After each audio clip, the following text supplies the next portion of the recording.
bahkan disalibkan karena mereka ketakutan makanya mereka lari, itu kan sangat legitimasi penyaliban itu juga.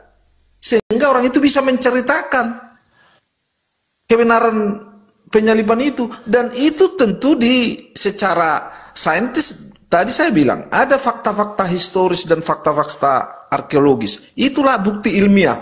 Artinya kita harus mengerti loh, bukti ilmiah itu kan itu sangat objektif. Bukan menurut Alkitabiah ya.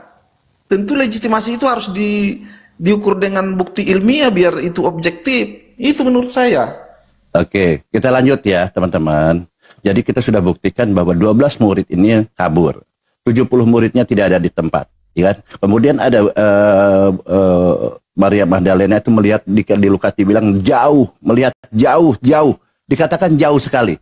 Kemudian melihat apa katanya Matius 17:5, dan tiba sedang ia berkata, turunlah awan yang menaungi mereka dari dalam awan itu. Terdengarlah suara yang berkata, inilah anak yang kukasihi, kepadanya lah aku berkenan. Maka dengarkanlah di situ. Dengarkanlah dia, bukan disalibkan di sana. Dengarkan dia, apa dikatakannya? Semua pekerjaan-pekerjaan, perintah-perintahnya itu harus didengarkan gitu ya. Kemudian apa? Ketika di Matius 26:36 sebelum penyaliban, apa di sana? Yesus berdoa 3 kali. Berdoa apa di sana dikatakan? 3 kali dengan doa yang sama. Dia berdoa apa di sana?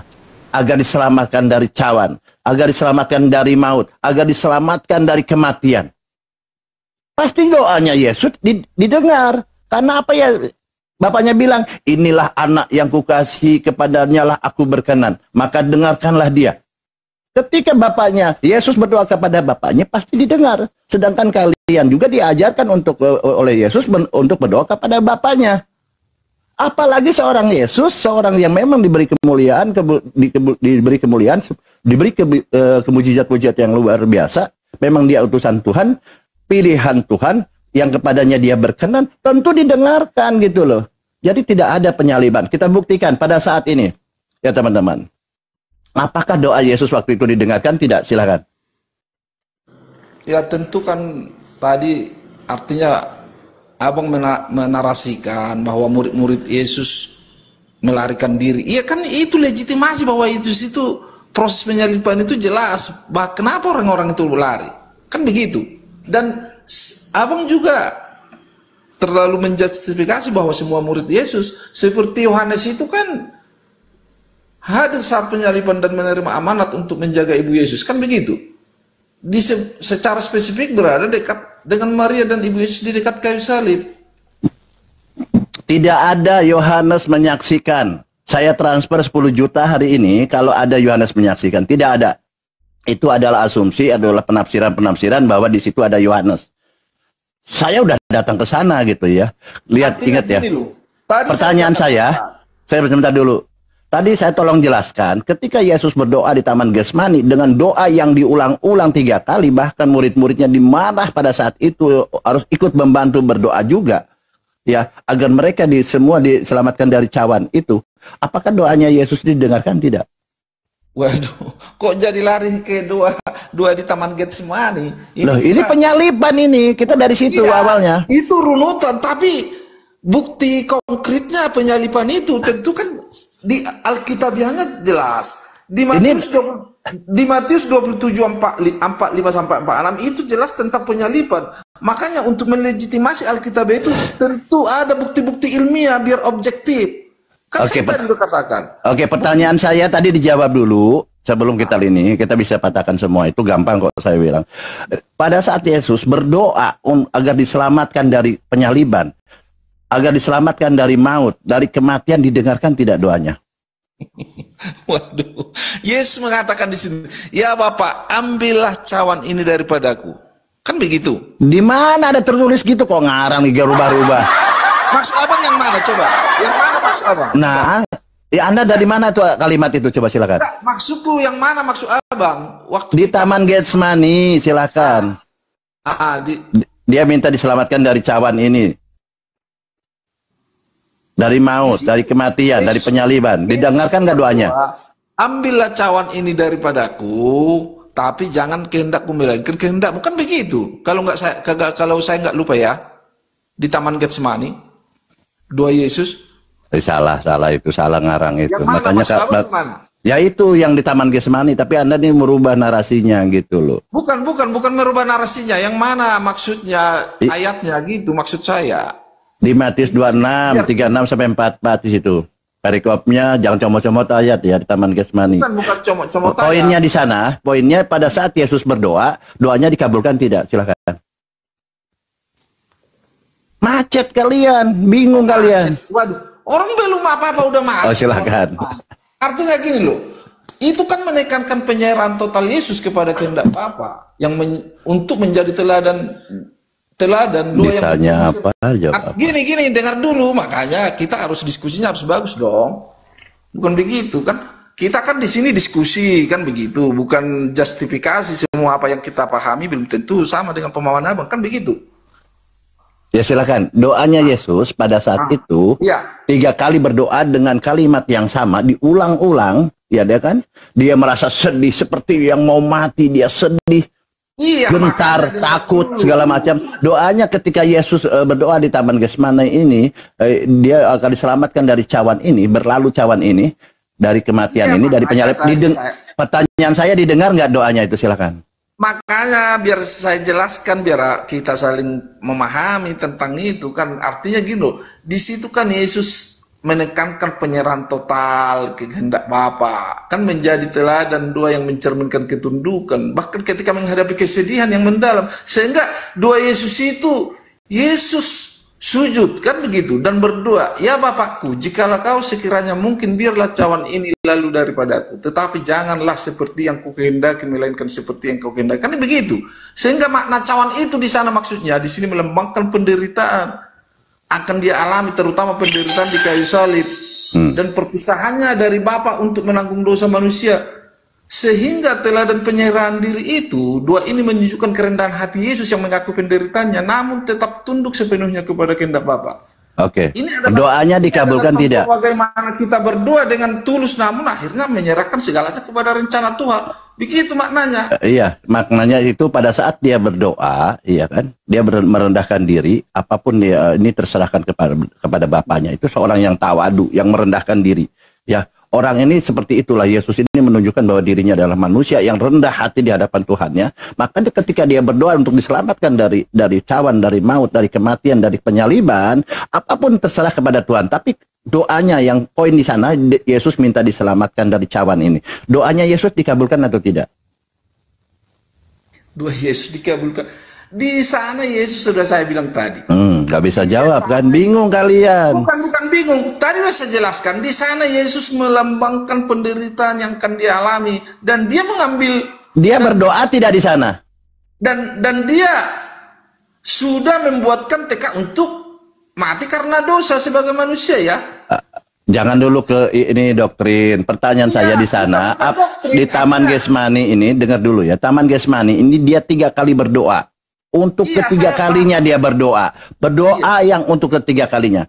Nah, kata doa ini adalah permohonan. Cara komunikasi hamba dengan Tuhan itu caranya dengan berdoa. Itu namanya komunikasi. Isinya apa? Dia minta diselamatkan dari cawan. Nah, ketika Yesus berkomunikasi dengan Tuhannya berdoa di sini, doanya dikabulkan tidak? Tadi saya udah jelaskan narasi saya. Makna cawan di sana jelas. Yesus melambangkan penderitaan yang akan dia alami loh, terutama penderitaan di kayu salib dan keterpisahannya dari Bapa untuk menanggung dosa manusia. Dia berdoa tidak di sana? Dia berdoa tidak di sana? Dia berdoa nggak di sana? Berdoa tidak di sana? Dia berdoa. Oke, doanya dikabulkan tidak? Kok nggak dikabulkan? Kenapa nggak dikabulkan? Nah, kurang ajar kalian, ya Allah. Jangan apa sih nggak dikabulkan doanya? Oke, Anda sini sedang menghujat ya. Dengar ya. Bukan. Anda menghujat.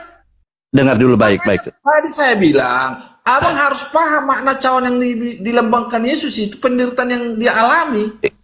Oke, kita jangan lari tentang doa. Harus punya gini loh bang, abang harus paham dengan teladan penyerahan diri itu. Itu menunjukkan kerendahan hati Yesus. Oke, kita tidak ke situ. Kita maunya itu doanya didengarkan atau tidak. Anda mengatakan bahwa doa Yesus tidak dikabulkan. Oke ya, saya pakai Yohanes 9:31 nih ya. Kok nggak dikabulkan? Anda mengatakan tidak dikabulkan tadi. Bukan kok nggak dikabulkan. Siapa bilang nggak dikabulkan? Oke, Gimana sih? sekarang doa itu adalah suatu permohonan. Iya, Cara itu dikabulkan. Makanya penyaliban itu dikabulkan. Iya, iya dong. Kalau dikabulkan berarti dia selamat dari cawan. Kenapa selamat cawan? Makanya abang harus tahu makna cawan itu. Cawan ini apa coba? Kamu jelaskan. Di sana makna cawan itu melambangkan penderitaan yang akan dia alami. Dia bermohon untuk apa coba?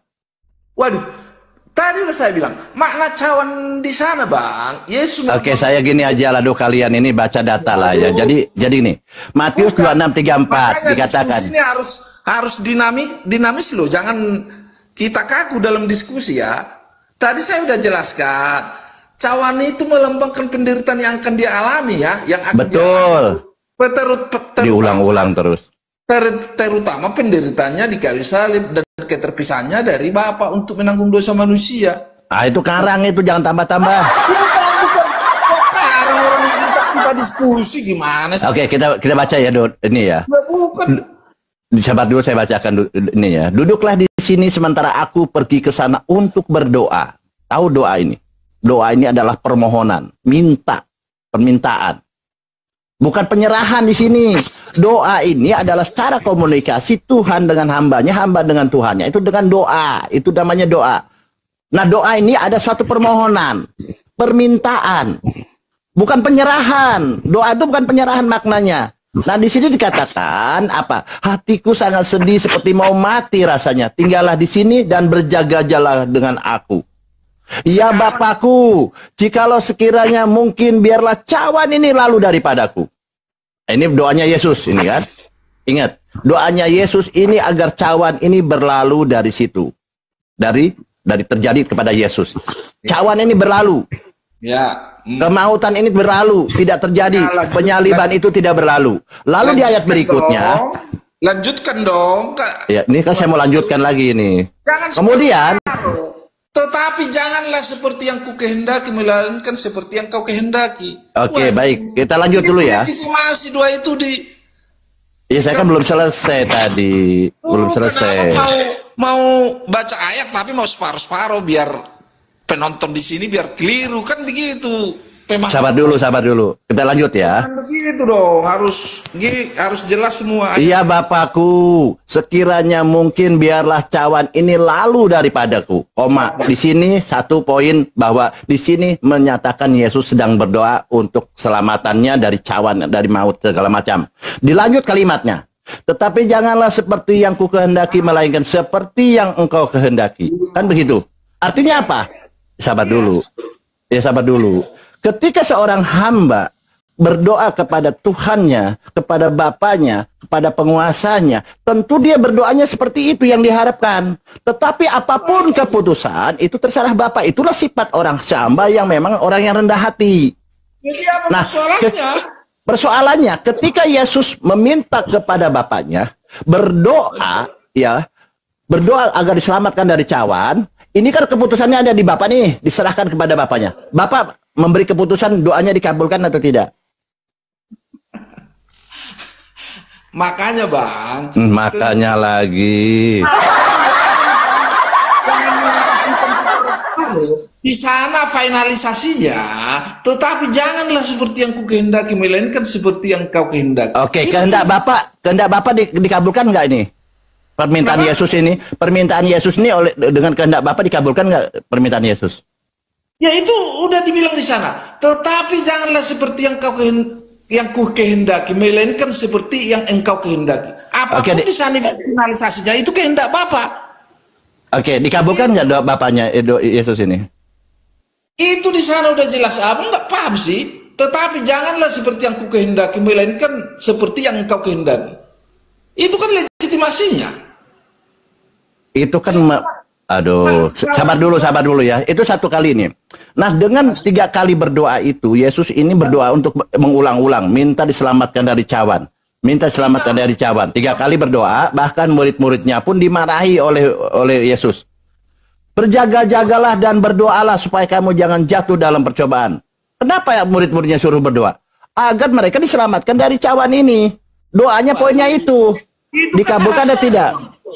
Gimana sih? Itu narasimu kan begitu. Loh ini Bible Matius 26, 36, 46. Ini jelas loh. Tetapi janganlah seperti yang kukehendaki, melainkan seperti yang... Artinya di sana Yesus menyimpulkan keteladanan penyerahan diri itu. Oke, artinya poinnya, kesimpulannya bahwa doa Yesus tidak dikabulkan, kan, betul ya? Karena ini kehendak Bapaknya bahwa Yesus maunya disalibkan, begitu ya? Apa sih dasar abang mengatakan tidak? Artinya saya udah bilang finalisasinya di sana udah jelas. Tetapi janganlah seperti yang kukehendaki, melainkan seperti yang kukehendaki. Anda, Baso, sabar dulu. Anda ini mengabaikan tentang makna doa. Doa itu, sabar dulu. Doa itu adalah hubungan komunikasi antara hamba dengan Tuhan, dan isinya adalah permohonan. Paham ya? Nah, Yesus ini memohon kepada Tuhan agar dia terbebas dari cawan dan diselamatkan dari cawan, dari maut, dan dari penyaliban. Tetapi apapun keputusannya kepada Bapa. Bapa yang menghendaki apapun terserah Bapa lah. Aku hanya memohon aja, dia pasrah istilahnya. Orang di dalam Islam namanya tawadu, berserah diri kepada Tuhan. Apapun keputusan dari Tuhan. Nah, ibaratnya halnya kepada saat kita mau pergi ke kerja nih, lu awan mendung ini. Oh nih, indikasi kita nih pasti ini hujan ini. Tetapi kita niat mau kerja, saya bilang, ya Allah, ini hari ini sudah mendung, udah gerimis. Tetapi karena ini kewajiban saya untuk kerja, saya berangkat kerja. Tetapi apapun tentang hujan, ini saya serahkan kepada Anda. Anda yang punya kuasa mau hujan, membah, terserah, tapi saya mau kerja. Nah, pada saat itu Yesus ini berdoa agar diselamatkan pada penyaliban ini. Bapaknya mengabulkan tidak, gitu maksud saya. Kehendak Bapaknya apa? Oh, Yesus harus disalibkan atau tidak, gitu, silakan. Abang sih kok susah sekali memaknai ayat itu. Tentu coba makna doa dulu lah, kamu pahami dulu makna doanya. Gini loh, makna doa itu kan nggak terputus-putus. Artinya legitimasi finalisasi di sana, tetapi janganlah seperti yang kukehendaki, melainkan seperti yang kukehendaki. Artinya kan di sana jika kehendak Yesus apa? Tadilah saya bilang, cawan di sana melambangkan penderitaan yang akan dia alami. Iya itu. Kehendak Yesus apa tadi? Minta dia apa? Dan keterpisahannya dari Bapa untuk menanggung dosa manusia itu, kan begitu. Kehendak Yesus apa tadi? Apanya? Kehendak Yesus. Ya Bapak, jikalau kau sekiranya mungkin, biarlah cawan ini lalu daripadaku. Kan itu kehendak Yesus itu dikabulkan oleh Bapaknya tidak? Iya, tapi Yesus mengatakan lagi, tetapi janganlah seperti yang kukehendaki, melainkan seperti yang kukehendaki. Artinya dia berserah diri apa keputusan. Nah, pinter kalian. Itu buktinya saya bilang tadi Yesus berserah diri kepada Bapaknya. Tetapi di samping itu dia berdoa, bermohon. Doanya Yesus dikabulkan tidak? Kehendak Yesus ini. Bang, yang tetapi. Mulai muter. Oke, kita lanjut ya teman-teman. Kan jadi bahasa itu finalisasi. Bukan ayat yang tadi yang jikalau cawan itu. Bukan. Harus selesai doa itu baru. Itu finalisasinya. Oke, begitu. Jadi teman-teman ini Kristen ini malu untuk mengatakan bahwa Yesus doanya tidak didengarkan. Padahal kehendak Yesus ini bahwa cawan ini berlalu, kan begitu poinnya. Terputus-putus abang buat doanya ya gimana sih? Iya kan, pertama Yesus berdoa ada cawan ini dan Anda menyerahkan, dan Yesus menyerahkan. Sabar ini. Jadi poinnya mereka sungkan atau malu mengatakan bahwa Yesus doanya tidak didengarkan. Salah narasi kan begitu. Sabar dulu. Nah, ketika Anda akan menyimpulkan bahwa ini doanya Yesus tidak didengarkan, tetapi kehendak Bapa yang terjadi, artinya Yesus memang tidak didengar. Tetapi menurut Yohanes 9 ayat 31 dikatakan, kita tahu bahwa Elohim tidak mendengarkan orang-orang berdosa. Betul, berarti yang disalib itu orang berdosa yang terkutuk. Itu menekankan penyerahan total Yesus kepada kehendak Bapa dan menjadi teladan doa yang mencerminkan ketundukan bahkan ketika menghadapi kesedihan yang mendalam. Itu maknanya itu. Artinya ya, jadi gini teman-teman, ya kita hanya edukasi yang di bawah. Ketika gimana sih orang tetapi ada di sana? Oke, jadi menurut Yohanes 9:31 ya, kita tahu bahwa Elohim tidak mendengarkan orang-orang yang berdosa. Nah, ketika Yesus berdoa agar diselamatkan dari cawan dan keputusan finalnya ada di Bapa, tentunya sebagai Bapa yang mengasihi anaknya, inilah anakku yang kukasih kepadanya aku berkenan. Tentunya ketika anaknya sedang menderita sakit berdoa untuk selamat dari cawan, tentunya kalau Yesus itu adalah Yesus yang benar, tentu didengar. Dan kehendak Bapa akan mendengar apa pernyataan Yesus. Makanya Yohanes 9:31. Penyaliban itu bang, aduh bang ini Maka, sabar dulu. Ini, waduh. Sabar dulu. Makanya ketika korelasi dengan penyaliban di Taman Getsemani itu yang abang bawakan itu korelasinya. Iya. Jadi ciri-ciri orang yang didengar atau tidak didengar doanya, di Yohanes mengatakan begini. Yohanes 9:31. Kita tahu bahwa Elohim tidak mendengarkan orang-orang berdosa, melainkan orang-orang yang saleh yang melakukan kehendaknya. Yesus melakukan kehendak Bapa tidak? Selama itu. Apa dengan penyaliban itu dulu?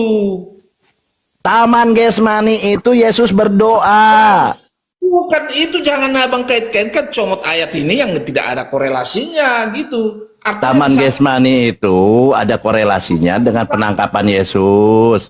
Makanya ketika Yesus itu di Taman Getsemani. Satu apa korelasinya dengan penyaliban itu sekarang? Saya akan tanya kepada Anda tadi, Anda mutar-mutar. Ketika Yesus berdoa, sana comot sini gimana sih?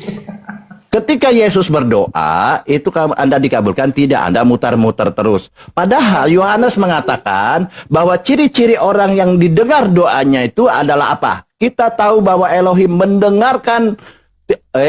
tidak mendengarkan orang-orang berdosa. Pertama, orang yang berdosa tidak akan didengarkan dalam doanya. Kemudian, melainkan orang-orang yang saleh yang melakukan kehendaknya. Jadi orang-orang yang saleh, orang yang tunduk kehendak Bapa itu akan didengarkan doanya. Ini menurut Yohanes. Ketika di Taman Getsemani, Yesus berdoa agar diselamatkan dari cawan, dia didengarkan tidak? Menurut saya didengar, karena dia orang saleh.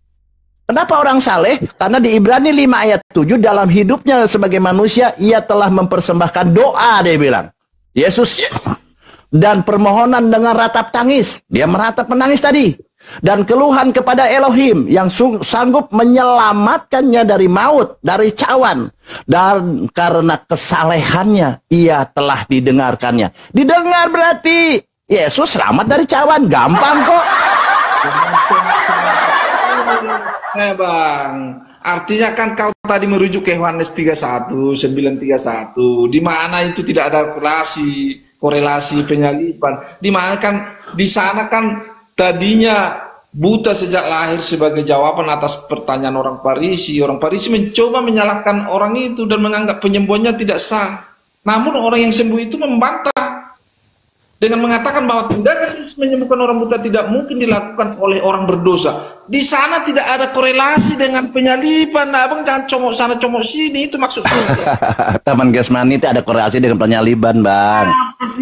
Bukan yang 93 ayat 1, 31. Itu ciri-ciri di Yohanes 9:31 itu ciri-ciri orang yang berdoanya didengar dan orang yang tidak didengar. Makanya saya bertanya. Konteksnya berbeda, Bang. Konteks ayat yang di apa sih? 9:31 itu diucapkan oleh orang yang tadinya buta sejak lahir sebagai jawaban atas pertanyaan orang Farisi. Orang Farisi mencoba menyalahkan orang itu dan menganggap penyembuhannya tidak sah. Namun orang yang sembuh itu membantah mereka dengan mengatakan bahwa tindakan Yesus yang menyembuhkan orang buta tidak mungkin dilakukan orang berdosa. Nah, tidak ada korelasi kepenyaliban. Oke, jadi ciri-ciri Yohanes menceritakan bahwa ciri-ciri orang yang didengar doanya itulah orang-orang yang tidak berdosa. Itu didengarkan doanya. Orang yang saleh melakukan kehendak Bapa ini ada didengar doanya, itu ciri-cirinya. Yang tidak didengar itu orang-orang berdosa. Kan begitu.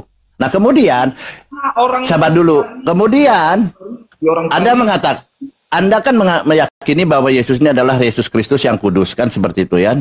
Nah, kemudian oke, di Mazmur 16 ayat 10, sebab engkau tidak menyerahkan ke dunia orang mati dan tidak membiarkan orang-orang kudus melihat kebinasaan. Yesus tidak dibinasakan. Kemudian Yesus ini dikatakan Yesus Kristus kan teman-teman. Yesus Kristus orang yang diurapi. Apa di Mazmur 28 ayat 8? Tuhan adalah kekuatan umatnya dan benteng keselamatan. Bagi siapa? Bagi orang yang diurapinya. Yesus diurapinya. Yesus ini diberi keselamatan oleh Tuhan. Tuhan Allah adalah benteng kekuatan umatnya dan benteng keselamatan orang yang diurapinya. Ini menurut Mazmur. Jadi orang-orang yang diurapi ini diselamatkan. Di Mazmur 26, sekarang aku tahu bahwa Tuhan memberi kemenangan kepada orang yang diurapinya dan menjawabnya, dan sorga yang kudus dan kemenangan gilang gemilang oleh tangan-tangan Tuhan. Jadi orang-orang, ciri-ciri orang yang diurapi termasuk Yesus Kristus, Yesus yang diurapi, Yesus Mesias, Yesus yang diurapi, diselamatkan dan dimenangkan dari penyaliban ini. Mazmur 20 nomor 6, gampang kok. Kalian paksa lagi Yesus ini tidak didengar doanya. Oh, Yesus harus mati. Oke, gitu aja. Mungkin yang lain. Abang memaknainya separuh-separuh ya gimana dong? Silakan yang lain ya. Jadi kita hanya menyampaikan data aja bahwa Yesus menurut nubuatan di ini bahwa dia itu akan diselamatkan. Bahkan dinubuatkan di Mazmur 91 dikatakan, sungguh hati mereka melekat kepadaku, maka aku akan meluputkan, aku akan membentenginya, sebab ia mengenal namaku. Bila ia berseru, berdoa kepadaku, aku akan menjawab. Aku akan menyertai dia dalam kesesakan, dan aku akan meluputkannya dan memuliakannya. Diluputkan dari penyaliban.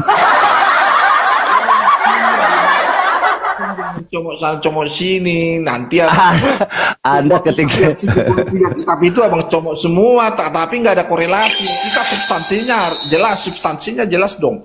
Penyaliban kan begitu. Tadi saya udah bilang bukti-bukti ilmiah untuk melegitimasi Alkitabiah, ayat-ayat yang ada di Alkitab itu bukti ilmiah yang objektif bahwa penyaliban itu betul-betul ada. Kan begitu. Itu substansinya tadi. Abang comok sana comok sini, itu persoalannya. Taman Getsemani berdoa Yesus dengan Yohanes 9:31 tidak ada korelasi. Abang menggiring opini ke sana, itu kan sangat tidak etis dong. Anda tidak bisa menjawab tadi makna doa apa. Makanya saya kasih pengajaran. Doa ini adalah menyampaikan doa di Taman Getsemani separuh, tetapi finalisasi. Lo satu perikop lo saya baca tadi. Bukan begitu. Kok bukan apa lagi? Di sana poinnya Yesus berdoa kan gitu. Menegaskan, janganlah kehendakku melainkan kehendakmu. Kan itu jelas. Itu legitimasinya bukan dari ayat yang separuh tadi. Kalau boleh tahu. Iya, kalau boleh tahu, waktu Yesus itu berdoa di Bukit Getsemani itu, Yesus itu sebagai Tuhan apa sebagai utusan Tuhan? Nanti back to base lagi kita dengan konsep kekristenan itu kan Yesus nggak dijawab tuh. Susah banget sih kalau gua bertanya. Iya memang susah. Yesus kan dua kodrat, sepenuhnya manusia, sepenuhnya Tuhan. Iya, saya pertanyaannya waktu dia berdoa, dia sebagai utusan Tuhan atau Tuhan yang berdoa?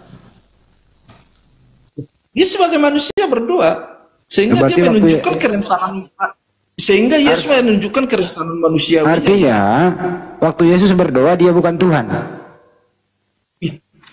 Secara fisik dia sebagai manusia, tapi keilahiannya kan tetap melekat dia. Oh, berarti yang berdoa manusia dan Tuhan. Makanya tadi saya bilang. Ya, jangan makanya dong, dijawab dong. Tadi udah saya bilang, Yesus itu memiliki dua kodrat dong. Iya, jadi yang berdoa itu sepenuhnya Tuhan, sepenuhnya manusia dalam satu pribadi. Itu yang disebut artinya yang berdoa Allah yang menjadi manusia itu lewat inkarnasi tanpa kehilangan ketuhanannya. Iya, yang berdoa itu manusia atau Tuhan? Tinggal dijawab. Pertanyaan receh itu kalau begitu. Yang berdoa yang mana nih, manusianya apa Tuhannya? Waduh. Dia berdoa, namanya dia di situ berdoa, dia kelihatan itu kan sepenuhnya dia sebagai manusia, sehingga dia menunjukkan kerentanan manusiawinya, bisa lelah. Berarti waktu Yesus berdoa, dia bukan Tuhan. Waduh, kok enggak? secara fisik di situ dia sebagai manusia sepenuhnya, tapi keilahiannya tetap melekat sebagai Tuhan. Oh, berarti yang berdoa manusia dan Tuhan. Waduh, gimana sih abang nggak paham juga? Terus yang berdoa siapa? Untuk mengkompilasi itu juga abang nggak paham. Jadi apa sih mau diskusi begini? Iya, yang berdoa itu siapa yang berdoa? Manusia atau Tuhan? Tadi udah saya sebelumkan. Emang sulit kalau saya nanya oten puyeng ndase. Bukan puyeng, memang mindset itu tidak berjalan secara komprehensif. Saya ulang lagi ya, sederhana nih pertanyaan. Yesus di Bukit Getsemani kan berdoa nih. Pertanyaan sederhana. Yang berdoa itu adalah A. Yesus sebagai manusia, B. Yesus sebagai Tuhan, C. Yesus sebagai manusia dan Tuhan. Silakan. Aduh, itu pertanyaan-pertanyaan receh begitu menurutku ya. Receh begini nggak bisa dijawab, Bang Bal. Gimana nih, Bang? Terus yang maju begini, harusnya pertanyaan-pertanyaan receh begitu jelas. Tadi sudah saya sebut, Yesus itu memiliki dua kodrat. Ketika dia berdoa di Taman Getsemani, harusnya abang tidak perlu mempertanyakan dia sebagai Tuhan, sebagai manusia di sana. Berarti yang berdoa dua kodrat. Ya, Yesus itu dua kodrat tetap. Jadi yang berdoa dua kodrat. Wujud manusianya itu sepenuhnya dia waktu berdoa, ya sepenuhnya sebagai manusia. Makanya dia menunjukkan kerentanan manusiawinya dia. Oke.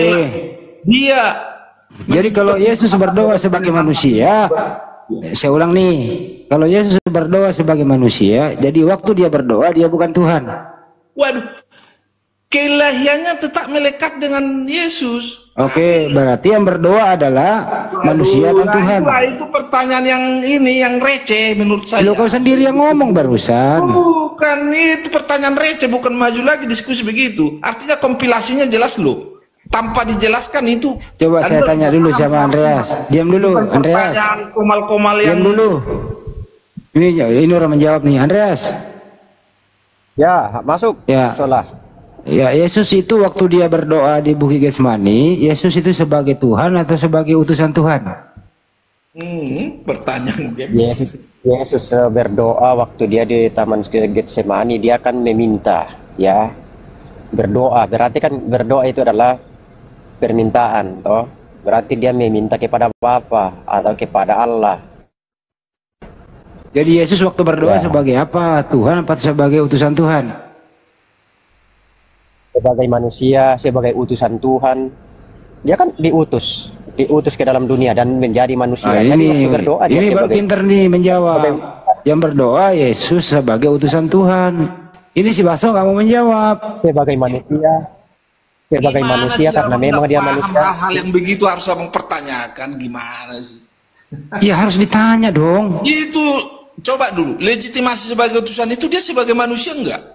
Iya, berarti waktu dia berdoa kalau dia manusia. Dia manusia sepenuhnya. Iya, berarti bukan tuh. Yang diutus itu kan manusia. Ya berarti Yesus waktu berdoa dia bukan Tuhan. Waduh, abang nggak paham. Artinya tadi udah saya jelaskan loh. Ketika dikatakan itu. Gimana sih kamu yang nggak paham? Makanya paham jelas apa dulu dengan lagi dia dulu pintar. Jangan mindset toksik itu abang ke depan. Andreas, diam dulu. Andreas. Ya. Yesus waktu berdoa dia manusia atau bukan manusia? Nah ini geblek ini terus dia manusia namanya yang berdoa itu kepada Allah itu adalah manusia. Tidak ada yang lain yang berdoa kepada Allah selain manusia. Baik. Manusia Yesus itu Tuhan atau bukan? Kalau gelarnya ya Tuhan, tapi kalau kedagingannya manusia itu. Jadi yang berdoa manusia dan Tuhan. Nah ini ya, apa lagi? Ya udah katanya manusia dan Tuhan yang berdoa. Manusia berdoa, Yesus kan berdoa kepada Bapa. Itu.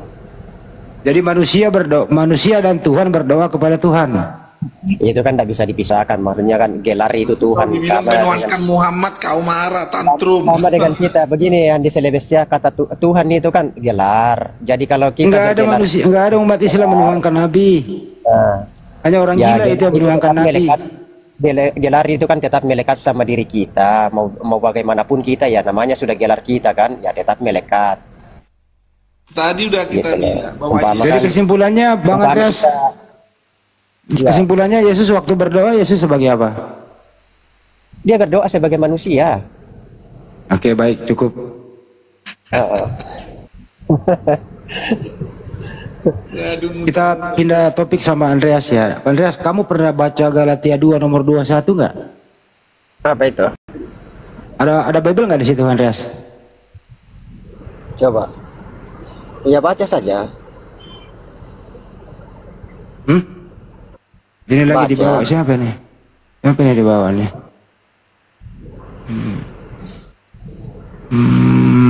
Sebentar ya. Aku disuruh tidur. Tidurlah Andi biar Bang Juma. Oke, saya tidur. Lanjut teman-teman, saya disuruh tidur.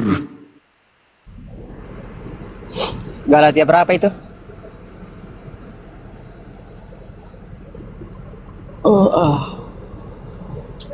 Bang Juma. Bang Andi, lanjut Bang Andi. Galatia 2 nomor 21. Tidur saya mah. Saya itu malu sama netizen. Anak baik. Aku Pak, tidak saya menolak. orang baik loh. Anak Kalau orang netizen baik. suruh tidur gitu. Saya anak baik loh. Oh, itu ya, aku tidak menolak kasih karunia Allah itu. Bukan. Saya baca ini ya. Saya baca ini. Menurut Pak Andreas, apakah hukum Taurat itu mengandung kebenaran? Namanya hukum itu atau ketetapan yang Allah sudah sampaikan itu adalah kebenaran. Oke, kebenaran. Baik. Aku baca Galatia 2 nomor 21 ya. Ini tadi yang dibawakan Bang Juman. Saya baca ya. Bakso juga dengerin nih. Ini tanpa saya kurangi, tanpa saya lebih-lebihkan. Aku tidak menolak kasih karunia Tuhan. Sebab sekiranya ada kebenaran oleh hukum Taurat, maka sia-sialah kematian Yesus. Pertanyaan saya, apakah ada kebenaran dalam hukum Taurat? Jelas kalau namanya hukum itu pasti kebenaran kalau hukum dari Allah. Berarti sia-sialah kematian Yesus. Itu. Sedangkan di dalam hukum Taurat kalau kitab itu kan firman itu kan dari Allah. Iya. Kalau ada kebenaran dalam hukum Taurat, menurut Paulus sia-sialah kematian Yesus. Ini data. Iya ya. Ya itu perlu Silakan Bang diverifikasi. Baal, lanjut Bang Baal. Saya disuruh tidur bentar. Benar, saya mau minum dulu, haus. Ditanggapi lah. Bakso nggak nyambung kalau bakso nggak paham. Ayo Bang ini. Kasihan Bangsa. ini. Bang Andreas, silakan Bang Andreas. Jadi menurut ini topik yang dibawakan oleh Bang Juma tadi ya. Jadi kalau Anda percaya bahwa di dalam Taurat ini adalah ada kebenaran, berarti Anda harus meyakini bahwa penyaliban atau kematian Yesus Kristus di tiang salib ini adalah sia-sia, tak berguna, tak ada artinya. Begitu gampang kok sebenarnya.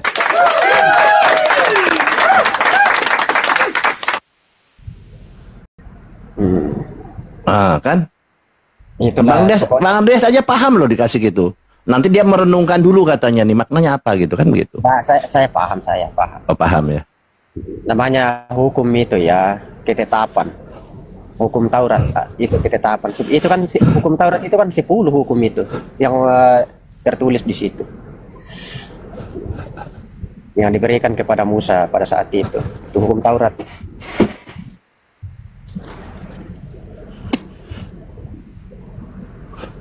Jadi menurut Paulus tidak ada kebenaran di dalam hukum Taurat ya? Iya, kalau ada kebenaran berarti sia-sia. Kalau ingin tidak sia-sia bahwa penyaliban ini adalah tidak sia-sia dan bermanfaat buat kalian, berarti hukum Taurat tidak ada kebenaran. Pilih aja dua-duanya, terserah kalian lah.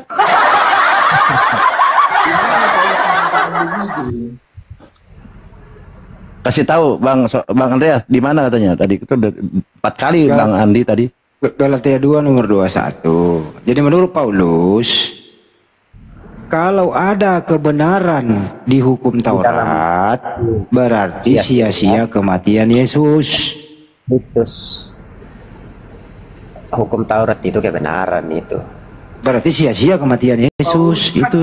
Makanya Paulus kan bukan Mulai lagi nih Bang Baal nih. Paulus kan bukan mengatakan hukum Taurat tidak ini ya, tidak berguna ya. Itu kan Paulus menegaskan bahwa keselamatan itu tidak dapat tidak didapat melalui ketaatan pada hukum Taurat. Keselamatan ya, melainkan semata-mata oleh anugerah Allah yang diterima melalui iman kepada Yesus Kristus. Begitu. Jika kebenaran bisa diperoleh melalui hukum Taurat, maka kematian Kristus menjadi sia-sia. Itu maksudnya.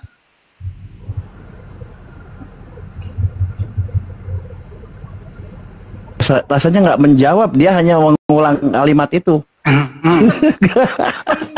Nggak ngerti bahasa Indonesia dia. Di sana tadi kan ayat itu Paulus menegaskan bahwa keselamatan tidak didapat melalui ketaatan pada hukum Nggak Taurat. begitu bacanya. Keselamatan ya. Nggak ada itu, nggak begitu bacanya. Maksudnya Paulus di sana bukan. Ya, kau juru bicara Paulus pula lagi kau. Sia-sia ketika kita semata-mata hanya taat kepada hukum Taurat, itu tidak didapat keselamatan. Kau bisa nggak Baso, kau membaca dulu baru kau mau bicara? Nggak enak didengar loh, kau nggak membaca. Ya gimana sih? Ya Coba baca lah, dulu. itu aku pernah baca itu, tapi kurang ingat semua. Kau nggak membaca baru kau nerangin, pasti salah. Ya enggak dong, kita kan diskusi, jangan begitu, kita diskusi kan. Tadi saya sudah jelas mengatakan diskusi itu kan pemahaman itu beda. Ada nggak kebenaran dalam hukum Taurat, Baso? Ya banyak dong, gimana sih? Berarti sia-sia kematian Yesus. Bukan, makanya abang nggak memaknai ayat yang dikatakan. Nah, saya baca lagi nih, saya baca ya, dengerin bahasa Indonesia nih. Aku tidak menolak kasih karunia Tuhan, sebab sekiranya ada kebenaran oleh hukum Taurat, maka sia-sialah kematian Yesus. Saya ulang lagi. Sebab sekiranya ada kebenaran oleh hukum Taurat, maka sia-sialah kematian Yesus. Paham maksudnya ini bahasa Indonesia? Ya makanya dengar, abang kan nggak paham, jadi abang. Ya, bahasa Indonesia loh ini, masa saya nggak paham? Iya, makanya dengar dulu sehingga menggambarkan kematian Kristus itu sebagai. Jadi seolah-olah ini kayak Artinya, membatalkan jika Taurat. ada cara lain untuk mendapatkan kebenaran di hadapan Allah selain melalui iman, maka pengorbanan Kristus di kayu salib tidak diperlukan dan menjadi sia-sia. Itu maksudnya. Jadi seolah-olah kata Paulus ini membatalkan hukum Taurat. Bukan membatalkan, sehingga ini kan berfungsi sebagai kesimpulan teguran Paulus kepada mereka yang berusaha mendapatkan kebenaran. Maksudnya kalau kita cermati menegaskan seolah-olah bahwa mereka membatalkan kasih karunia Allah dan menolak karya keselamatan melalui keselamatan Kristus. Di situ yang di warning Paulus, teguran Paulus kepada mereka yang berusaha mendapatkan pembenaran dengan hukum Taurat.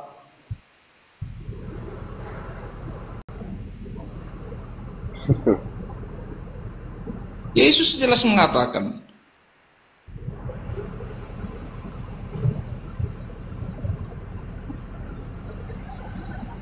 Taurat. Silakan, ini Andreas. Baso itu nggak nyambung, ditanya apa jawab apa, silakan. Kalian nggak Bang Andi kesel. sana comok sini ya, nggak paham lah kalian makna ayat-ayat.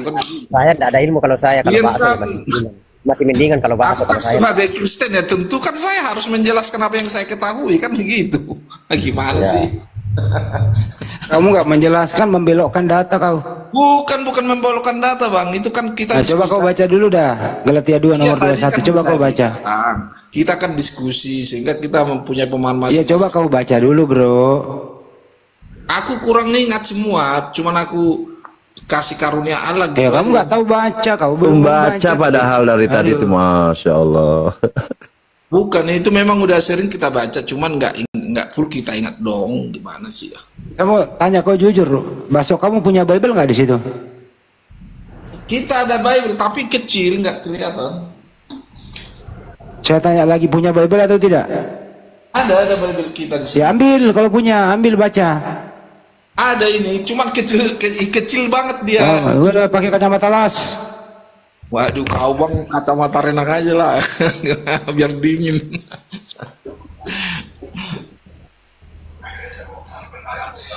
Agak kecil banget ini memang. Ternyata ada Bible juga segede korek api ya. Ini Ini kecil kali dia.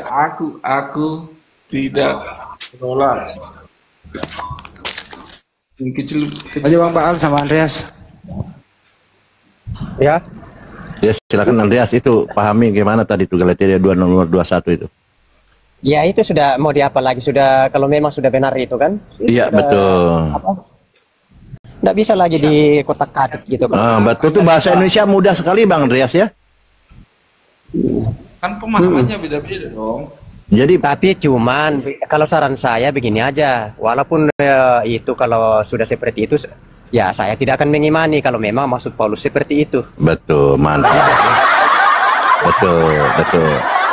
Jadi gini, Kalau mau di kesana kemari ya enggak ketemu, enggak Iya. bisa dibenarkan itu.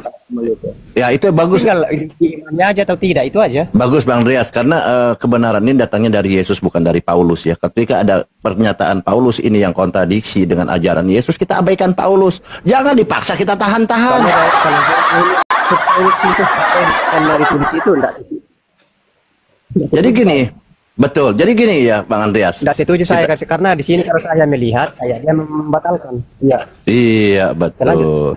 Nah, jadi gini, ini pengajaran Yesus ya. Kalau kita lihat Matius 5 ayat 20, jika hidup keagamaanmu tidak lebih benar dari ahli Taurat, apa berarti ada kebenaran di Taurat itu menurut Yesus. Kamu tidak akan masuk ke dalam kerajaan surga. Berarti betul bahwa dalam Tauratnya ada kebenaran. Ya kan? Tetapi apa kata Paulus? Jangankan di Taurat, saya sendiri begini aja. Jangankan itu ke itu. Saya aja kutip Yesus katakan, aku datang bukan untuk meniadakan hukum Taurat atau kitab para nabi, tetapi aku datang untuk menggenapi. Satu iota pun tidak akan bisa lenyap.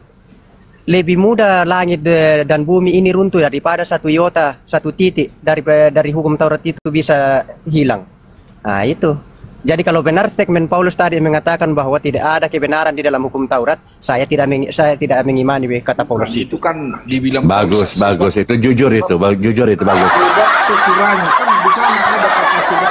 Saya tidak mengimani Paulus Itu kalau kan memang kalau begitu, ayat dia itu memang tidak maksudnya. dipahami secara komprehensif kan bisa narasinya beda. Loh, bukan main. Yesus sendiri katakan, langit dan bumi itu lebih mudah runtuh daripada satu titik pun itu dibatalkan dari Iya kitab sih, hukum Taurat. Paulus bukan meniadakan hukum Taurat, abang nggak paham sih. Kan di sana dibilang aku tidak menolak. Nah, tapi kalau dilihat dari sini kan seakan-akan mengarah kepada dia bahwa hukum Taurat itu tidak ada arti. Ya, Ya. kau kan mengatakan seakan berarti tidak ada finalisasinya. Kan dia bilang sia-sia. Sia-sialah hukum Taurat itu. Berarti kan tidak ada arti. Kan di sana Nah, gitu. dikatakan Bang, sebab sekiranya Jadi tidak ada berguna. kebenaran oleh hukum Taurat, sebab Sia kan berarti tidak berguna. dengar dulu, sebab sekiranya ada kebenaran oleh hukum Taurat, maka sia-sialah kematian Kristus. Sia-sialah kematian Kristus kan begitu. Artinya bahwa keselamatan. Makanya kalau kita simak itu kan berarti di dalam kata Paulus itu Makanya tidak ada dengar kebenaran di dulu. dalam hukum. Artinya di sana Paulus menegaskan bahwa keselamatan tidak didapat melalui ketaatan pada hukum Taurat, melainkan semata-mata oleh anugerah Allah yang Betul, berarti Paulus mengatakan tidak ada keselamatan dalam hukum Taurat karena hukum Taurat tidak ada kebenaran. Ketika Betul itu. orang membawakan dalil, Dibetulkan dia tidak lagi. Tadi saya betulkan loh, kamu tadi mengatakan. Saya Di sini betulkan. ayat itu kan Paulus menegaskan bahwa keselamatan tidak didapat melalui ketaatan pada hukum Taurat. Keselamatan Nah, betul. melainkan semata-mata Dia oleh terjebak, anugerah Allah. Itu maksudnya di sana, yang diterima melalui iman kepada Yesus Kristus. Itulah yang saya saya mau sampaikan. Itu bisa diperoleh melalui hukum Taurat, maka kematian Kristus menjadi ketika kita mendapat keselamatan nyala dengan cas, ya. dalil hukum Taurat, sia-sialah kematian Yesus Kristus. Itu maksudnya. Oke, betul, makanya Paulus mengatakan demikian. Makanya tadi Bang Andreas tadi mengatakan tentang hukum kebenaran dalam hukum Taurat, bahwa dalam hukum Tauratnya ada kebenaran. Nah, Paulus bilang kalau memang ada kebenaran dalam hukum Taurat, maka sia-sia. Betul. Maksudnya Sedangkan kematian- gini, sabar dulu. Bahwa Yesus mengatakan bahwa hukum Taurat ini adalah kebenaran. Makanya di Matius 5 ayat 20, jika hidup keagamaanmu tidak lebih benar, dia bilang. Nah, dari ahli Taurat, maka kamu tidak akan masuk dalam kerajaan sorga. Nah, ini dibantah oleh oleh Paulus. Dibantah oleh Paulus di Galatia nomor 2, nomor 1. Jika kebenaran diperoleh dari Taurat, maka Kristus sia-sia. Jika kebenaran diperoleh dari Taurat, dia bilang sia-sia dalam Kristus mati dalam sia-sia. Nah, kemudian ini bicara tentang keselamatan. Nah, Yesus berkata, dalam hal keselamatan, dia bilang apa? Keselamatan itu menurut Yesus, ketaatan kepada kehendak Bapa. Pertama. Dan hukum-hukumnya, termasuk hukum Taurat. Karena di dalam hukum Taurat, menurut Yesus ada kebenaran. Itu di Matius 7, 21, 23. Lalu dibantah oleh dibantah oleh Paulus apa? Bahwa keselamatan ini iman kepada kematian dan kebangkitan Kristus. Ini yang dibantah oleh Paulus. Makanya Galatia nomor 21 ini Paulus sedang membantah ajaran Yesus. Bukan membantah sih, ya abang nggak paham juga ya. Tadi dikatakan oleh Bang Andreas ya, bahwa dikatakan di Matius berapa, di Matius 5 ayat 17 dan 19 dikatakan bahwa Yesus tidak membatalkan hukum Taurat ya. Dia menegakkan hukum-hukum Taurat, dia menggenapi hukum Taurat. Tetapi apa kata Paulus di Galatia 2 nomor 21 tadi itu? Tidak menyelamatkan. Sudah digantikan oleh kasih karunia dengan percaya kepada Yesus di tiang salib. Gampang kok sebenarnya gitu. Apa sih susahnya mengaminkan apa yang tertulis? Isu sentral yang dibawakan Paulus di sana tentang keselamatan loh.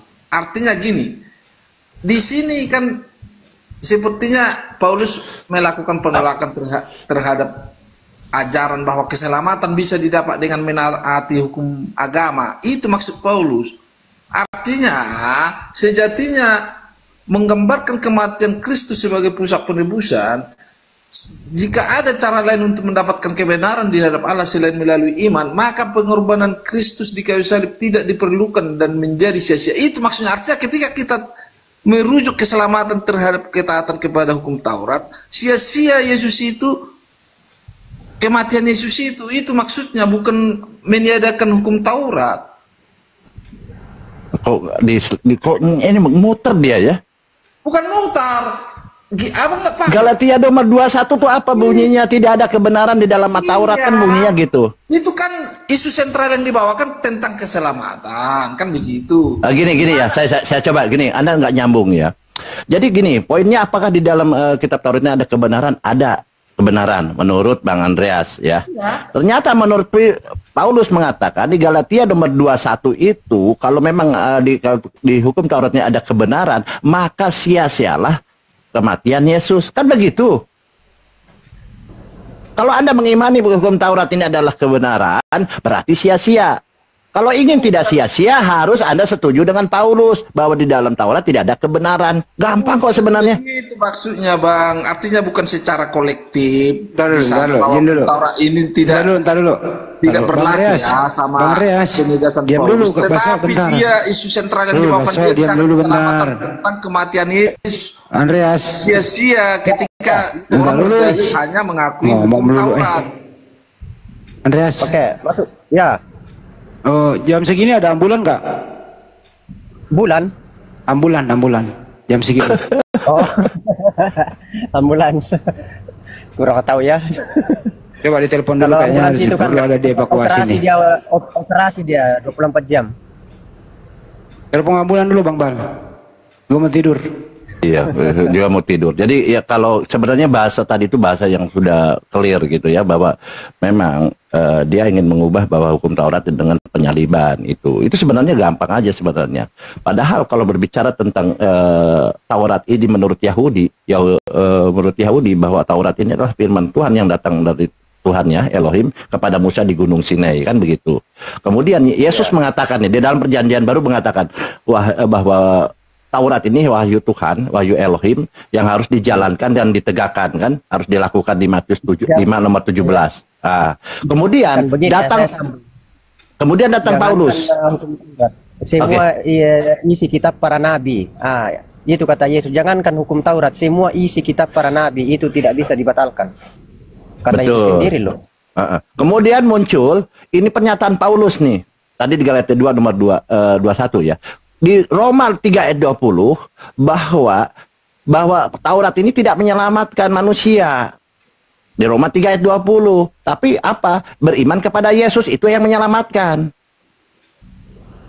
Jadi Taurat ini tidak menyelamatkan. Terus apa menurut Taurat menurut ini bahwa menurut Yahudi, Taurat adalah kebenaran ilahi, dia bilang, kebenaran Tuhan, dia bilang.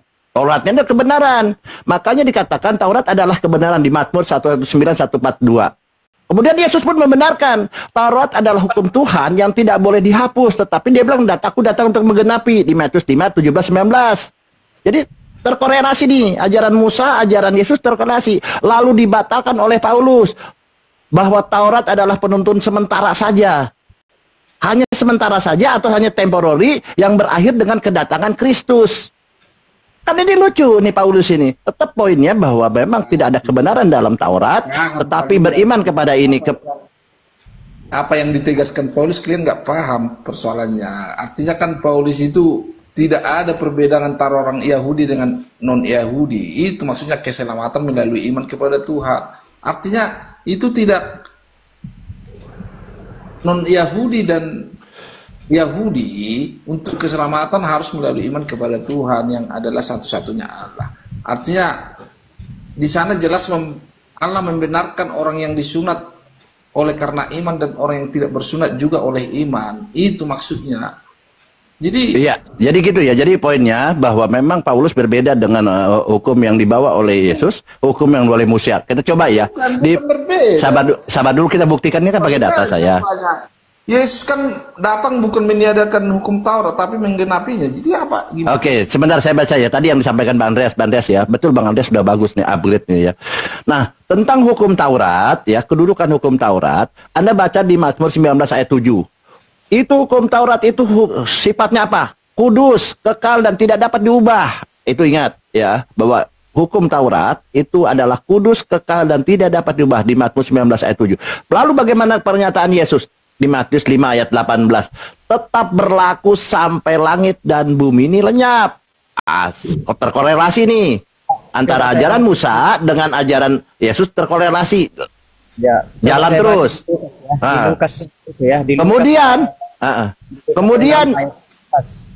Kemudian datang Paulus bahwa hukum Taurat ini tidak lagi mengikat. Setelah Kristus manusia berada di bawah kasih karunia. Nah, putus sudah. Di Roma 6 ayat 14 tidak berlaku lagi, tidak mengikat. Padahal Yesus mengikat sampai nanti sampai langit dan bumi ini lenyap, dia bilang. Tetap berlaku. Oke, ini dalilnya ya di Matius 5 ayat 17. Yesus dan hukum Taurat itu judulnya. Yesus berkata, janganlah kamu menyangka bahwa aku datang untuk meniadakan hukum Taurat atau kitab para nabi. Aku datang bukan untuk meniadakannya, melainkan untuk menggenapi. Ayat 18. Karena aku berkata kepadamu, sesungguhnya selama belum lenyap langit dan bumi ini, satu iota atau satu titik pun tidak akan ditiadakan dari hukum Taurat sebelum semuanya itu terjadi. Jadi sampai selagi bumi ini masih ada, tidak ada yang bisa dibatalkan. Tuh. Oke? Paulus tidak ada membatalkan hukum Taurat ya. Itu kita keliru kalau begitu menyikapinya. Kita tidak di sini mengatakan Paulus membatalkan. Cuma kalau dilihat dari narasi Paulus itu, catatan Paulus itu ada isu-isu sentral yang dibawa Paulus tentang keselamatan. Artinya dengan dalil hukum Taurat atau agama jadi kematian Kristus itu sia-sia, artinya tidak bergunalah kematian Kristus itu. Itu maksudnya. Saya tidak bilang Paulus membatalkan, cuma kalau dilihat dari di sana Paulus menggambarkan kematian Kristus itu sebagai pusat penebusan, sehingga jika ada cara lain untuk mendapatkan kebenaran di hadapan Allah selain melalui iman, maka pengorbanan Kristus di kayu salib itu tidak diperlukan dan menjadi sia-sia. Itu maksudnya, bukan itu makna kematian Kristus sebagai pusat penebusan di sana. Sehingga Paulus di sana bukan menghilangkan atau meniadakan hukum Taurat ya. Itulah pemahaman saya. Oke lah kawan-kawan ya. Lagi ini udah jam berapa ini? Mau tidur. Ya sudah larut malam juga ini, mau istirahat. Oke, makasih ya. saling memaafkan kalau ada kurang berkenan ya di hati masing-masing kawan-kawan. Saya turun ya, terima kasih.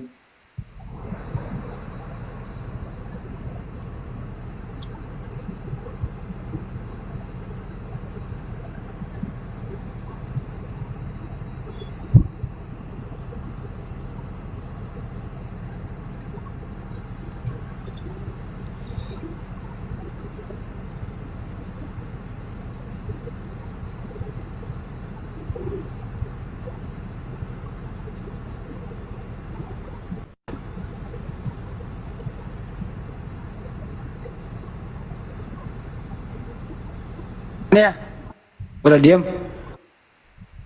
Bang. Ya lanjut. Ya itu saya salut sama Andreas, Bang Andi. Ketika ada pernyataan-pernyataan yang di luar pernyataan Yesus, dia berani menentang gitu. Memang harus begitu Kristus ya. Di Islam pun begitu.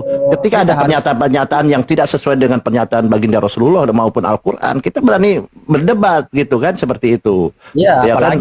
apalagi junjungan kita mau agak disalahkan begitu atau tidak didengarkan. Wah, kita Wah, itu jangan. Yesus ini adalah jalan kebenaran. Ada Paulus mengatakan begitu ya, kita beranilah ya. Paulus bukan jalan kebenaran, jalan kebenaran adalah Yesus. Kan begitu. apalagi sejarah Paulus kan cuma pingsan ditemui Yesus di pinggir jalan. Nah, masa ya kan? Wah, ini urusan Bang Ali, aku nggak tahu bahwa waktu pingsan gimana nih. Aku ceritanya Bang Ali. Iya tuh.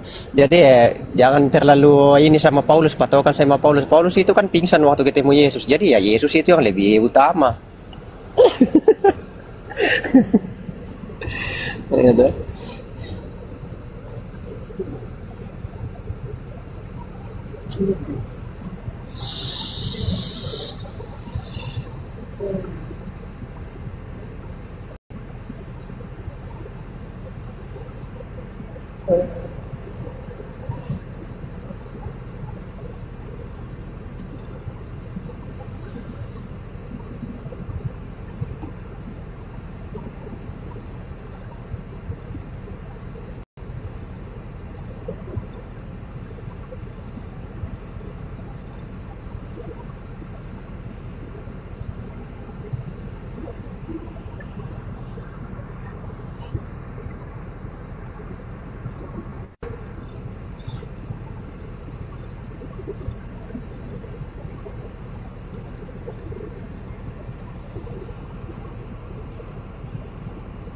Kapan mau alap, Bang Andreas?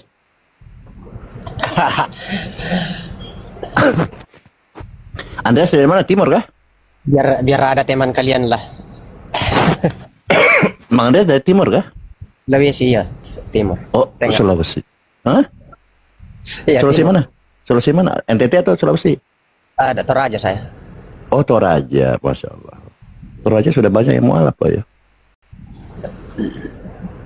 Ya sebenarnya teman-teman Kristen ini seharusnya ada prioritas dalam mengkaji ini, dalam mengimani ini. Ada prioritas pertama Yesus gitu kan, kemudian murid-muridnya dan lain-lain. Nah, prioritas-prioritas ini merujuk kepada Yesus dulu. Walaupun Yohanes mengatakan demikian, Lukas mengatakan demikian, apapun, Paulus mengatakan, tetapi bertentangan dengan Yesus. Nah, kita ambil Yesus. Ambil Yesus ya, itu saya begitu saya. Harus. Oh ini.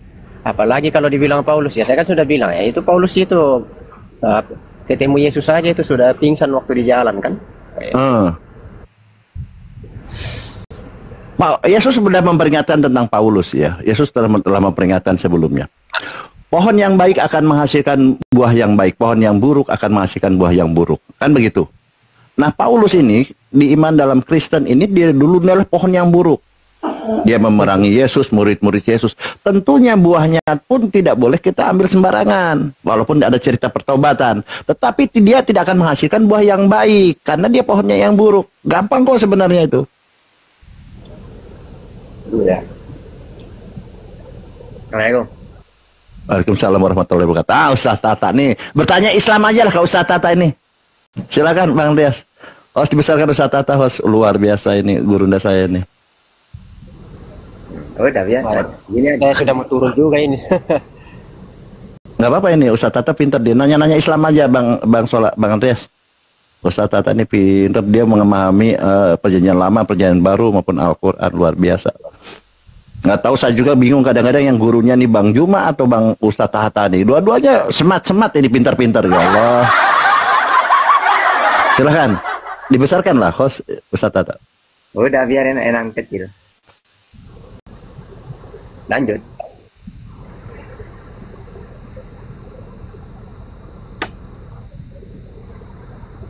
Ini Andre nih siapa?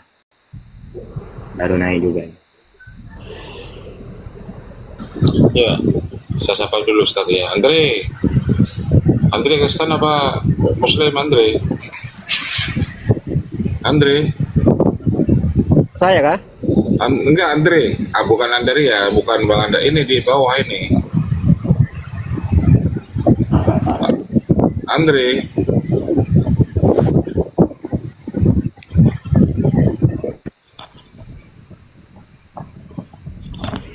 Andre, Kristen apa Islam Andre? Halo, Assalamualaikum. Ya, waalaikum. Islam Bang ya? Nggak sengaja naik Bang, ya Islam saya Bang. Oh ya, Oh, Bang, ya. maaf, saya turunkan ya untuk slot Iya. OTN. Iya, ya.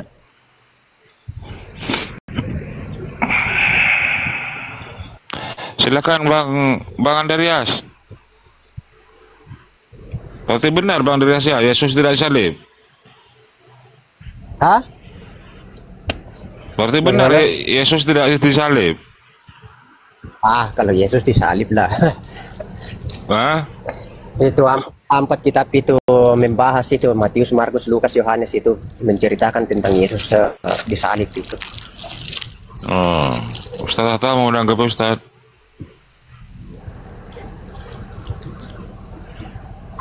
Ya, kalau dalam versi Kristen disalib. Cuma Kristen kan kurang teliti bacanya. Karena dalam Islam itu wa makaru wa makarallah. Wallahu khairul makirin. Jadi mereka dengan tipu daya ingin membunuh Yesus dengan cara tipu daya. Kalau akhirnya kalau Isa itu ya memang tidak disalib kalau di Al-Quran kan. Isa itu dengan Yesus kan beda kan, bukan sama. Iya, jadi dalam Bible begini. Jadi kalau masalah penyaliban itu memang ada dua kubu, Islam, Kristen, Free Will, Iblis memang. Free Will ini kan begini, saya mau tanya, apakah Isa itu dengan Yesus adalah sama? Ya mau sama atau tidak, kalau saya pakai dalil ya sama. Nah ya, sekarang ini ya oke. Maksudnya kalau Isa kan tidak disalib, kalau Yesus disalib gitu. Berarti Yesus orang terkutuk menurut Kristen. Ya ini penyaliban ini, maksudnya sosok Isa ini dengan Yesus apa orang yang sama atau beda itu? Ya sama. Cuma ketika masalah penyaliban itu beda. Karena dalam Islam itu saya kira orang berbeda. Keinginan Free Will ini digagalkan oleh Allah. Apa kemauan Free Will? Dia ingin Yesus itu mati dikutuk. Ulangan 21-23. Maka kalau dalam versi Islam diselamatkan oleh Allah. Tapi kalau dalam Kristen, karena Kristen ini ingin Yesus itu mati terkutuk. Sehingga diklaim mati. Gitu. Bukan Kristen yang pengen, bukan Kristen yang pengen, itu kan maksudnya sudah tertulis, sudah diceritakan di dalam Alkitab, bukan kayak saya ya. Coba ceritakan pakai dalil coba. Saya bisa. Itu kan banyak itu, Yesus judul besar-besar Yesus disalibkan, mulai dari Matius, Markus, Lukas itu ada semua di situ. Ya makanya pakai data silakan. Coba. Saya lihat dulu di Matius saja ya. Ya. Makanya walaupun dalam Islam memang ada penyaliban. Cuma kalau dalam versi Islam diselamatkan, yang diganti oleh Allah. Tapi kalau menurut Kristen, karena Kristen berpihak kepada Free Will yang benci ke Yesus, mendukung mereka. Jadi orang Kristen ini mendukung Free Will yang benci ke Yesus. Gitu. Akhirnya mereka berkomplotan. Kristen, Free Will, Iblis. Itu menjadi satu kubu mereka ini, tiga ini.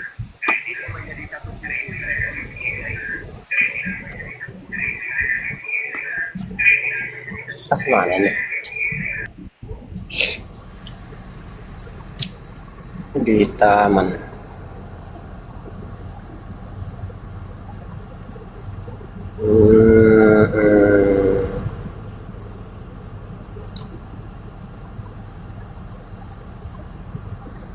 Betul juga. Yesus di hadapan Pilatus. Ini aja kamu narasikan awalnya siapa yang menginginkan Yesus mati. Ini. Coba. Ini di ya, Matius 27 22 judul Yesus disalibkan. Nah, itu. Oke. Terus disalib beneran. Ya ini kan sudah namanya disalibkan. Ya, ini ya, makanya ada biar ketika mereka berjalan keluar ini. Ya coba biar menarik. Mulai dari pertama awal dia mau disalib gimana ceritanya? Coba sampai dia mati. Nah, ini masih di 27 ayat yang keempat. Coba silakan. Mati. Ya gimana ceritanya coba? Awalnya gimana? Siapa yang menginginkan dia mati siapa? Ayo coba ceritakan ke saya. Nah ini kan Yesus di sini disalibkan. Yang menyalibkan itu orang-orang Yahudi, tentara Romawi. Apa alasannya? Apa alasannya mau disalib? Baru di sini kematian. Kalau cuma kayak gitu, walaupun Al-Quran memang ada penyaliban itu. Cuma masalahnya Yesus beneran apa enggak gitu loh. Yesus dijaga. Nah itu. Dijaga. Kalau dijaga berarti tidak mati. Kebangkitan. Baru kebangkitan. Itu masih di Matius itu. Kebangkitan Yesus. Baru di sini ada dusta mahkamah agama. Ya, makanya ceritakan siapa yang menginginkan Yesus mati, bagaimana caranya mereka membunuh Yesus. Coba pakai data, bisa nggak? Kalau saya ditanya kan bahwa Yesus itu kan disalibkan oleh tentara Romawi. Yesus itu mau aja. nggak disalib? Mau nggak dia disalib? Ya buktinya ini kan dia mati, dia dikuburkan, dia bangkit, gitu. Ya makanya kalau kayak gitu ya jangan dituhankan, kan Tuhan tidak pernah mati. Kalau Allah itu yang tidak pernah mati, Ustadz. Berarti yang Tuhan siapa? Allah atau Yesus? Allah itu tidak pernah mati. Kalau Yesus itu ya pernah mati. Namanya dia manusia, anak manusia. Berarti bukan Tuhan. Ya kalau Tuhan kan gelar. Itu. Makanya Yesus itu Tuhan apa bukan? Jadi di sinilah rancaunya pemikiran orang-orang kalau Yesus itu dia sematkan bahwa dia itu adalah Allah. Allah itu sendiri. Oh, tidak nyambung. Pertanyaannya, menurut Yesus Tuhan itu siapa? Menurut Yesus? Siapa menurut Tuhan? Yesus ya? Allah. Bukan Yesus. Ya, Allah kan Tuhan. Yesus juga Tuhan. Berarti ada dua Tuhan. Berarti ada dua. Tapi bukan Allah. Tuhan itu kan gelar, tapi nama itu ya bukan nama itu Tuhan. Nah iya berarti Yesus Tuhan, Allah Tuhan juga gitu. Ya. Berarti ada dua. Ya dua. Oh Tuhan ada dua. Ya udah berarti bergelar dua yang bergelar Tuhan gitu loh. Berarti kata Yesus Tuhan itu satu. Markus 12. Allah yang satu. Allah yang satu. Bukan ya, Tuhan. Tuhan Allah kita. Tuhan Allah kita. Berarti satu tinggal satu. Jadi Allah yang esa bukan Tuhan. Tuhan kata Allah. Yesus, Allah. Iya Tuhan kan Allah itu Tuhan. Jadi namanya Allah. Gelarnya Tuhan. Gitu. Yesus Tuhan juga. Jadi ya Yesus Tuhan. Gitu. Berarti ada dua Tuhan ya. Ya. Oh ada dua Tuhan. Sekarang pakai dalil. Menurut Yesus Tuhan itu ada dua. Di mana dalilnya? Oh, tuh. Mana ada dalil kalau dibilang Yesus apa Tuhan ya, itu ada dua? Yang benar Tuhan itu ada berapa? Namanya dulu. Kalau Allah itu satu, itu kata Yesus. Allah yang satu. Kalau Tuhan Allah. Kalau Tuhan ada berapa? Nah, kalau Tuhan itu ya pasti banyak, makanya dibilang. Sekarang pakai dalil. Ada Tuhan yang tidak benar. Sekarang pakai dalil dengan Nasriwil Tuhan itu ada banyak. Di mana datanya? Tidak ada. Kalau gini, dengan Nasriwil Tuhan Allah kita ada. Nah, berarti Allah itu satu. Kalau Tuhan itu kan kata Yesus. Kalau Tuhan kan kata Yesus, Allah itu esa. Jadi yang esa itu Allah, bukan Tuhan yang esa. Kalau Tuhan ada Allah banyak. yang esa. Nah, berarti kalau Tuhan ada banyak. Oh, kalau Tuhannya banyak. Eh? Tuhan banyak itu. Oke, di mana datanya Tuhan itu ada banyak? Banyak kalau Tuhan. Ya di mana datanya? Dengar silwil Tuhan itu banyak di mana? Tuhan itu kan gelar. Jadi wah, tidak ada itu kalau begitu, tapi maksudnya Ada, gimana? pengertiannya saja. Jadi sudah benar kata Yesus bahwa Allah itu Esa. Tuhan Allah itu Esa, betul. Jadi Allah itu satu. Ah, Tidak dibilang Allah itu dua. Allah yang satu. Allah Bukan satu. Tuhan yang satu. Kalau Bukan Tuhan Tuhan yang... punya data nggak? Allah itu satu, kalau Tuhan banyak, di mana datanya? Itu kata Yesus. Tuhan Allah kita itu Esa. Nah terus kalau Tuhan sendiri banyak. Nah, ini kan Tuhan gelar, bukan nama itu Tuhan itu. Ya, Gelar makanya itu. makanya saya nanya Tuhan ada berapa? Banyak, tidak bisa disebutkan berapa, tapi banyak kalau Tuhan. Ada Kalau datanya saya- itu banyak. Contoh kalau saya itu kan mentuhankan. Iya, Toh. berarti ada Jadi datanya. orang itu mentuhankan apa saja. Pancasila satu, ketuhanan yang maha banyak gitu. Itu lain lagi lah di situ. Jadi sudah benar itu, tidak bisa dibantai itu kata Yesus. Allah kita itu yang Esa. Jadi Allah betul-betul Esa. Dia tidak bilang Tuhan itu Esa, tapi dia bilang Allah itu Esa. Itu konteksnya. Iya, tapi juga Tuhan ada banyak, ada dalilnya gimana? Kalau Tuhan Allah satu, ada dalilnya. Dan makanya juga Allah mengatakan itu jangan ada ilah lain di hadapanku. Berarti ada Allah lain. Jadi makanya bilang Allah yang benar itu ya satu-satunya Allah yang benar, ya itulah yang sang pencipta itu. Ya, maksudnya itu gini, kalau saya mentuhankan Allah, benar maksudnya. Tidak Allah. Yesus itu kan dengan Allah itu satu dia. Maksudnya Oke. bukan satu pribadi ya, Oke, tapi kalau- maksudnya kan apa namanya itu ya? Ya satu. Satu gimana maksudnya? Umpama kayak kita manusia begini kan artinya kita tidak bisa dibeda-bedakan lah seperti itu ya. Artinya sama-sama tidak Berarti bisa dibedakan. Yesus dengan Allah Bapa lebih tinggi mana? Tapi pribadinya ya dibedakan, tetapi Nah, berarti di dalam Allah dengan Yesus lebih tinggi mana? lebih tinggi Allah lah. Berarti tidak sama. Sama maksudnya kan kayak kita manusia berbeda kan, tapi ya kalau kita sudah sepakat sudah ini ya Katanya sama. beda-bedakan itu namanya ya saya samakan, tidak ada yang saya beda-bedakan. Begitu kan. Kalau Berarti sama berarti saya sama-sama samakan, tinggi. tapi dalam arti ya sama di mana dulu kan masih kata sama itu masih banyak gitu loh. Sama juga dengan satu, makanya di sini Pak ya, Sama dalam hal apanya Yesus dengan Bapa? ya Yesus itu kan kerjasama dengan Bapa. Di Karena mana Yesus dalilnya? katakan, apa Di yang mana aku dalilnya kerjasama itu di mana tidak- dalilnya? Ya begini, aku tidak bisa berbuat dari apa-apa dari diriku sendiri, tetapi oleh Dia yang mengutus aku. Ya sama dengan Musa. Musa juga gak bisa berbuat apa-apa dari dirinya. Barang siapa yang melihat aku, ia sudah melihat Dia. Jadi Berarti kan kalau melihat Yesus jongkok, Bapak jongkok juga. tapi bukan berarti bahwa Yesus itu adalah Allah itu sendiri. Loh gimana sih? Seperti itu maksudnya. Loh gimana melihat Bapak melihat Yesus? Berarti Iya, Bapak punya tangan juga. artinya kan kepercayaan. Yesus ini kan diutus oleh Allah itu ke dalam dunia ini. Kepercayaan itu sudah diberikan kepada Yesus karena Allah itu tidak akan bisa dia langsung hadir. Makanya Berarti itu yang kalau saya ingin selamat harus mengakui Yesus sebagai apa? ya sebagai juru selamat. Di mana dalilnya? Yesus kan katakan barang siapa yang percaya kepadaku. Ya toh? Iya kan saya percaya ke akan dia sebagai nabi kan? Dia Iya, ngaku akan nabi kan? diselamatkan. Barang siapa yang percaya kepadaku, dia bilang akulah jalan dan kebangkitan dan hidup. Percaya sebagai dia sebagai Tuhan atau sebagai nabi? Ya sebagai apapun yang penting kan kita percaya. Gitu. Oke, sekarang barang siapa percaya kepadaku sebagai apapun maka selamat. Di mana dalilnya? Itu gimana sih kok kayak gini? Gak ada semua dalilnya. Gimana itu? Itu kan tidak diuraikan, tapi kan maksudnya kita Ya, percaya. makanya harus percaya sebagai apa?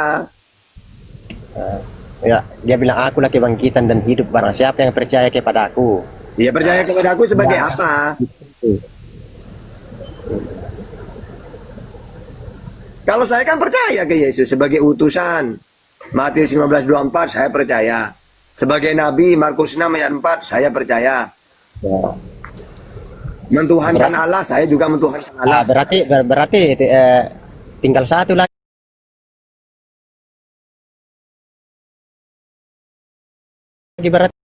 berarti Tinggal satu lagi.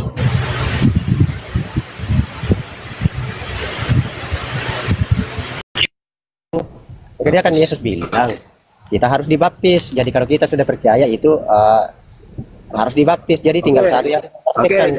Terus kalau saya dibaptis, ada nggak kalau setelah dibaptis harus mentuhankan aku? Ada nggak? tidak begitu. Maksudnya kan kita percaya. Dia bilang barang siapa yang percaya, baptislah mereka dalam nama Bapa. Percuma dibaptis tapi mentuhankan manusia, itu tegas selamat. Jadi kalau tidak dibaptis, gini, berarti belum inilah hidup yang kekal mereka yang dibaptis. Gak ada. Inilah hidup yang kekal mentuhankan Allah dan aku sebagai utusan. Itu dalilnya selamat. Gak ada. Inilah hidup yang kekal mereka yang dibaptis. Gak ada. Ya betul. Itu kan tapi dia perintahkan barang siapa yang percaya. Jadi barang siapa yang percaya itu harus dibaptis. Jadi kalau hanya dipercaya diimani saja baru tidak dibaptis ya belum sah juga. Ya percuma juga kalau dibaptis. Percaya pada kebangkitannya saja, Pak, itu sudah cukup. Di mana dalilnya? Inilah hidup yang kekal mereka yang percaya kepada kebangkitanku. Di mana? Enggak. Tidak, maksudnya semua itu percaya kepada Yesus itu maksudnya di sini. Kan saya udah percaya dia utusan untuk Sriwil. Ajarannya itu ada. Iya, aku diutusannya untuk Sriwil. Saya percaya kan walaupun saya bukan Sriwil, saya percaya bahwa dia utusan. Bang Tata percaya pada semua ucapan Yesus, enggak?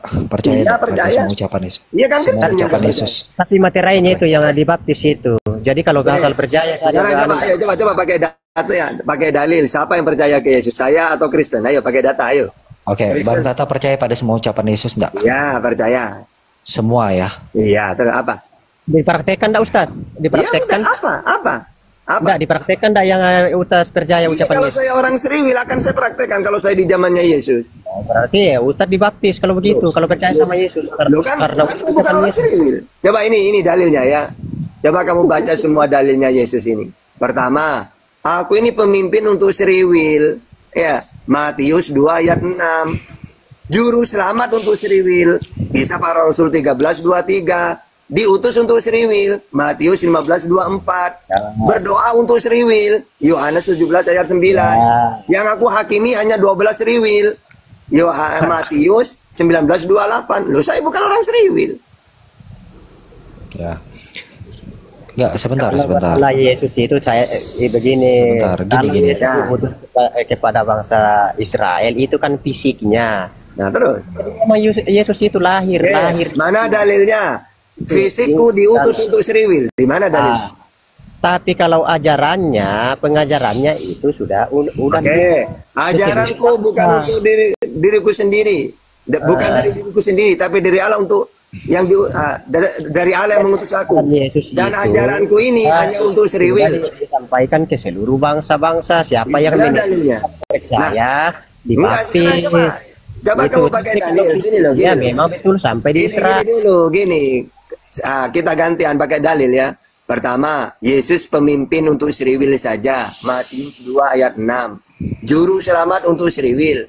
KPR 13:23. Diutus untuk Sriwil. Matius 15:24. Berdoa untuk Sriwil. Yohanes 17:9. Menghakimi 12 suku Sriwil. Matius 19:28. Nah, sekarang Kristen mau pakai dalil apa?